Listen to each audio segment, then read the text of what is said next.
I am not getting the job in Finland. मैं Finland में हूँ, इतने महीने हो गए, मुझे जॉब नहीं मिल रही फिनलैंड में। फिनलैंड बहुत बेकार कंट्री है, यहाँ पे जॉब नहीं है। मुझे तो नहीं मिल रही जॉब। मैं क्या बोलूँ। मुझे तो 7 महीने हो गए, मुझे जॉब नहीं मिल रही है। मुझे तो 8 महीने हो गए, मुझे तो जॉब नहीं मिल रही है। ठीक है। तो ये जो आप इस तरह से बोल रहे हो, तो ये अगर आप इस तरह से बोलोगे तो उससे कोई फ़ायदा नहीं होने वाला है। प्रॉब्लम पता क्या है, आप लोग प्रॉब्लम को नहीं पहचान रहे। प्रॉब्लम ये है कि जॉब क्यों नहीं मिल रही, वो प्रॉब्लम है। आपको नहीं मिल रही वो उससे मतलब नहीं है, आपको क्यों नहीं मिल रही है उस वो बड़ी बात है। ठीक है। ऐसी दुनिया में कोई कंट्री है जहाँ पे 100% मतलब एम्प्लॉयमेंट रेट हो भाई? 100%, क्या बात है भाई।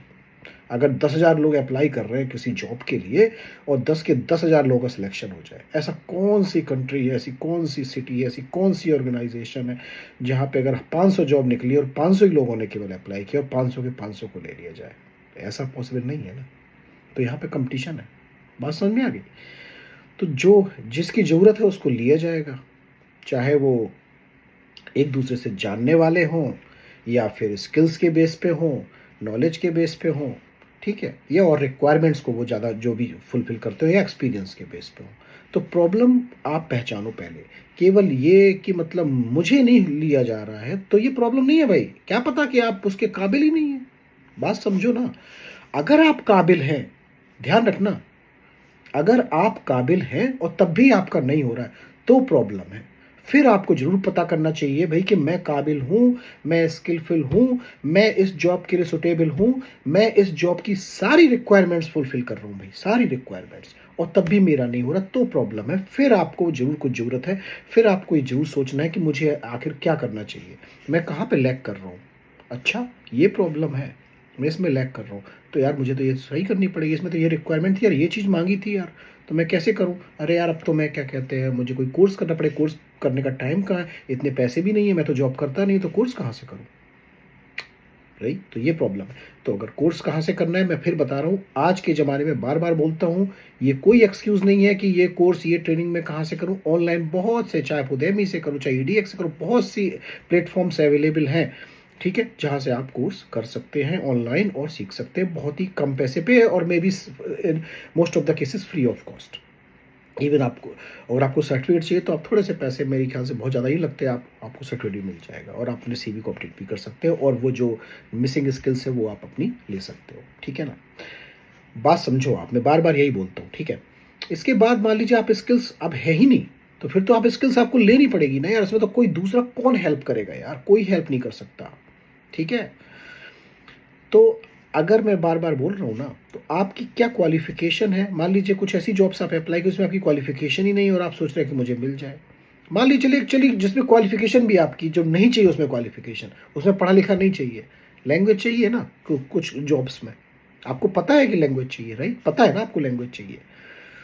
तो फिर ये बोलना मेरी जॉब नहीं लग रही, ये क्यों नहीं बोल रहे हो कि मेरी जॉब इसलिए नहीं लग रही कि उस जॉब में फिनिश लैंग्वेज मांगी थी जो मुझे नहीं आती? तो भाई आप रिक्वायरमेंट्स फुलफिल नहीं कर रहे हो। इंडिया में, पाकिस्तान में कोई जॉब चाहिए जहाँ पे वो कह रहे हैं कि लोकल लोगों से बात करनी पड़ेगी, हिंदी उर्दू आनी चाहिए, भले ही आप PhD हो। तो अगर हिंदी उर्दू नहीं आती तो आपको रख के वो क्या करेंगे? आप बात समझ रहे हो मेरी बात? तो आप लोग प्रॉब्लम को नहीं पहचान पा रहे हो। आप बस ऐसे सोच रहे हो, नहीं मिल रही, नहीं मिल रही, क्या करूँ क्या करूँ। अरे प्रॉब्लम तो पकड़ो भाई कि ये प्रॉब्लम है। अगर कुछ जॉब्स में आपको लैंग्वेज चाहिए तो वो लैंग्वेज आप नहीं फुलफिल करते हो, नहीं आती लैंग्वेज, तो सीखनी पड़ेगी आपको किसी भी तरीके से। और लोग सीखते हैं, करते हैं। चलो अब बात कर लेता हूँ। हाईली स्किल्ड लोग हैं, ठीक है, बाहर से अप्लाई कर रहे हैं भाई। ठीक है, फिनलैंड के बाहर से, ध्यान से सुनना ये बात। फिनलैंड के बाहर से अप्लाई करते हैं, लेकिन क्या होता है कि फिनलैंड में, यूरोप में ये भी देखा जाता है कि यार इसको इसको कुछ कंट्रीज़ का कुछ एक्सपोजर है। चलो कुछ नहीं, एजुकेशन में किसी कंट्रीज़ का एक्सपोजर, मैं बार बार बोल चुका हूँ ये बात। अगर आपकी क्वालिफिकेशन मान लीजिए यूरोप में किसी भी कंट्री की नहीं है, केवल आपकी मान लीजिए एशियन कंट्रीज़ की है, बेस्ट ऑप्शन आपके पास है कोई भी कोर्स आप ऐसे मतलब देखिए EDX में यहाँ पे, जिससे कि आपका जो आपको ऑनलाइन आप पढ़ सकते हैं, पर किसी यूनिवर्सिटी का सर्टिफिकेट आपको मिल जाता है। ठीक है ना। दूसरी फॉरेन यूनिवर्सिटी, US की कई सारी यूनिवर्सिटी का सर्टिफिकेट मिल जाता है, UK की कई सारी यूनिवर्सिटी का सर्टिफिकेट मिल जाता है ऑनलाइन आप पढ़ के। ठीक है। उससे क्या होगा कि आप अपना CV आपका अपडेट हो जाएगा। आप बोल सकते हो कि मैंने यहाँ से, ये बताने की जरूरत नहीं है, पूछे तो बताओ, बताने की जरूरत नहीं है कि मैंने ऑनलाइन किया था, ये किया था। आपने कोई कोर्स किया, कोई ये किया, कोई डिप्लोमा किया, जो भी किया ऑनलाइन किया, सब ये बताने की जरूरत नहीं है। आप लिखोगे मैंने इस यूनिवर्सिटी का सर्टिफिकेट है, आपने कोई इसमें झूठ नहीं बोल रहे हो आप। वो आपने किया। तो कम से कम ये हो जाता है कि हाँ, इस बंदे के पास थोड़ा कुछ तो एक्सपोज़र है, इसने बाहर से कुछ कोर्स भी तो किया है। तो आप भले ही आपकी क्वालिफ़िकेशन है, आपकी स्किल्स है, पर आपकी फ़ाइट किससे है? आपकी फ़ाइट लोकल से है। आपकी फ़ाइट अगर आप फ़िनलैंड के बाहर से अप्लाई कर रहे हैं, तो आपकी फ़ाइट फ़िनलैंड के बाहर मतलब केवल अदर कंट्रीज़ जो यूरोप में हैं, उनसे भी है और फिर आपकी फ़ाइट उनसे है, जो आपकी कंट्रीज़ से जो लोग अप्लाई करें। तो आपको कुछ अलग दिखाना पड़ेगा ना। तो ये इस तरह से आप अलग दिखा सकते हो, इस तरह से आप एक्सपोज़र दिखा सकते हो, इस तरह से आप ये दिखा सकते हो कि हाँ, मेरी कुछ एजुकेशन में कुछ फ़ॉरेन एजुकेशन भी है। देखो, ये छोटी-छोटी बातें होती हैं। आप सोचोगे अरे ये क्या बोल रहा है? ये बातें मैटर करती हैं भाई, ये बातें बहुत मैटर करती हैं। ये बात आप समझ लो यार। जब मैंने लिथुआनिया में मैंने अप्लाई किया था, तो उन्होंने कहा अरे यार लंदन से यार इसने मास्टर्स किया। उन्होंने कुछ नहीं पूछा यार इंटरव्यू में, कुछ भी नहीं पूछा उन्होंने इंटरव्यू में पीएचडी के यार। और कैसे हो, क्या है वो, उन्होंने आराम से स्कॉलरशिप दे दी, बस आ जाओ। बात समझो, इम्पैक्ट पड़ता है यार, इस बात को आप मान लो, ठीक है। तो कई सारी छोटी-छोटी चीज़ें हैं जो अपने चैनल में बताता रहता हूँ भाई कि जॉब आप लोग क्या करते हो, कोई भी लोग वीडियो पुराने नहीं देखते यार। मैंने जो पुराने वीडियो बनाए, कैसे जॉब मिलेगी, क्या करना चाहिए, कैसे करना चाहिए, कैसे पार्ट टाइम जॉब मिलेगी। मैंने एक वीडियो बनाया, कई सारे वीडियो बनाए, तो हर वीडियो मैंने कुछ प्रैक्टिकल चीज़ें सोच समझ के बनाए होंगे ना, तो वो तो आपको देखना पड़ेगा ना यार, अगर आपको कुछ करना है तो। ऐसे काम नहीं चलेगा ना आपका। ये बार-बार बोलता हूँ ना, ठीक? तो आप लोग, मैं बार-बार बोल रहा हूँ, उस चीज़ को पकड़ो कि प्रॉब्लम क्यों? अपने आप को तो देखो पहले ना।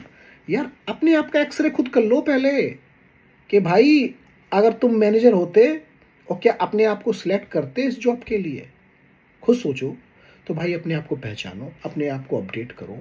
अप्लाई करते रहो, मैं ये नहीं कह रहा हूँ अप्लाई करना बंद कर दो, लेकिन अपने आप को अपडेट करो, ठीक है? अपने आप को पहचानो कि कौन-सी जॉब के लिए आप बेस्ट सूटेबल हो। जो फ़िनलैंड के मार्केट के हिसाब से, यूरोप में किसी भी कंट्री के मार्केट के हिसाब से, मैं बार-बार बोलता हूँ, अपनी स्किल्स को एक तरफ रखो, लिखो अपनी स्किल्स यार, एक वर्ड फाइल खोलो, लिखो अपनी सारी स्किल्स, एक टेबल बनाओ, लेफ्ट कॉलम में लिखो अपने, ठीक है? राइट कॉलम में ये लिखो कि कौन-सी डिमांड में है इस टाइम, क्या चाहिए स्किल्स, क्या है, क्या नहीं है आपके पास। तो पहले देखो क्या स्किल ज़रूरत है। अपने जॉब टाइटल की कम से कम 10 जॉब है, सर्च करो। तो उनकी रिक्वायरमेंट्स देखो, तो कुछ कॉमन रिक्वायरमेंट्स आ जाएँगी और क्या कुछ, ठीक है? वो सारी रिक्वायरमेंट्स एक जगह लिख लो आप और फिर मैच करो भई, कहाँ पे आप प्रॉब्लम है आपको, कहाँ पे आप मतलब जो देख रहे हो कि इम्प्रूवमेंट की ज़रूरत है, और वो स्किल्स आप कैसे भी करके, मैंने बोल दिया कैसे करें, वो पहले बता चुका हूँ मैं इस वीडियो के, ठीक है? कैसे आपको पानी है, तो वो आपका काम है कैसे पानी है वीडियो, लेकिन पानी तो पड़ेगी यार, ठीक है? रही बात, जैसे मैं बोलता हूँ कि पार्ट टाइम जॉब्स की, मैं बार-बार बोलता हूँ पार्ट टाइम जॉब्स केवल ऑनलाइन अप्लाई करके ना मिलने वाली भाई, नहीं मिलेंगी आपको। आउट ऑफ द बॉक्स जो मैंने वीडियोज़ बनाए हैं उन पर जाओ, उनको देखो। अब मैं सारा पार्ट टाइम जॉब्स का वीडियो तो है नहीं है, कैसे मिलेंगी? तो आप उनको जाके देखो भाई, आपको और चीज़ें भी करनी पड़ेंगी, यहाँ भी इनसे बात करनी पड़ेगी, इनसे बात करनी पड़ेगी, इनसे बात किससे? इनसे मतलब किससे? वो मैंने वीडियो बताया, वो आप चेक करना भाई। नहीं मिले वीडियो तो मुझे बता देना, मैं भेज दूँगा वो वीडियो। ठीक है, मैं अपना खुद का एक्सपीरियंस बता रहा हूँ, तो ऐसे मिलती है पार्ट टाइम जॉब्स। हाँ, ऑनलाइन मिलती हैं, सबको तो नहीं मिलेंगी, जैसे मैंने पहले बताया। कोई भी कंट्री ऐसी तो है नहीं कि 500 लोग अप्लाई कर रहे हैं, 500 के 500 को ऑनलाइन को आ जाओ भाई सारे। कुछ सिलेक्शन होगा ना, बेस्ट को लेंगे ना वो, 500 में से मान लो 50 को लेंगे, फिर बाकी 450 कहीं और से लेंगे, फिर कहीं और अप्लाई करेंगे, या फिर कहीं से कॉन्टैक्ट करेंगे, किसी को जानते होंगे, इस तरह से काम होता है भाई। तो ये आपको पहचानना बहुत ज़रूरी है। रोने से यार कुछ नहीं होने वाला, और 10 जगह बोलने से कि मुझे जॉब नहीं लग रही, कुछ नहीं होने वाला।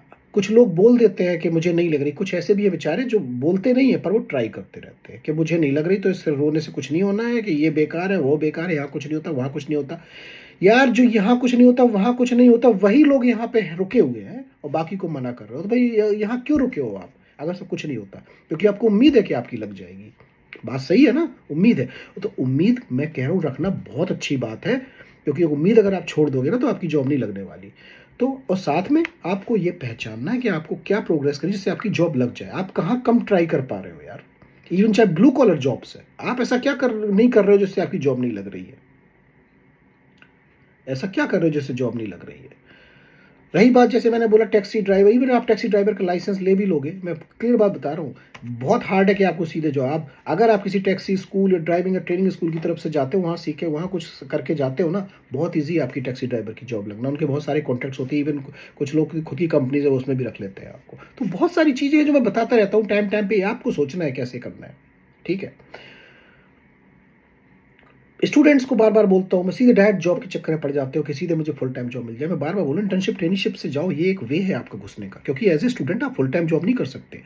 ये ऑप्शन कि मैं फुल टाइम जॉब कर दूँ और अपनी स्टडी छोड़ दूँ, ये बहुत बड़ा गलत इम्पैक्ट जा रहा है एक तरीके से, ठीक है? आप अगर स्टडी कर रहे हो तो ऑर्गनाइज़ेशन भी आपको ये प्रेफ़र करेंगे कि आपको इंटर्नशिप या ट्रेनीशिप पे लेंगी वो, अगर आप स्टडी कर रहे हैं तो। और जनरली फिनिश स्टूडेंट्स ऐसा नहीं करते कि वो स्टडी कभी नहीं छोड़ेंगे, फिनिश फिनिश स्टूडेंट जो फिनलैंड के स्टूडेंट्स हैं। तो ध्यान रखो, तो अगर आप ये ट्रेंड सोच रहे हो कि मैं किसी भी तरीके से स्टडी के लिए आऊँ, जैसे फुल टाइम जॉब मिल जाए स्टडी छोड़ दूँ, ये गलत ट्रेंड है। और जनरली यहाँ के लोग ये प्रेफर नहीं करते और ऐसे लोगों को प्रमोट भी नहीं करते।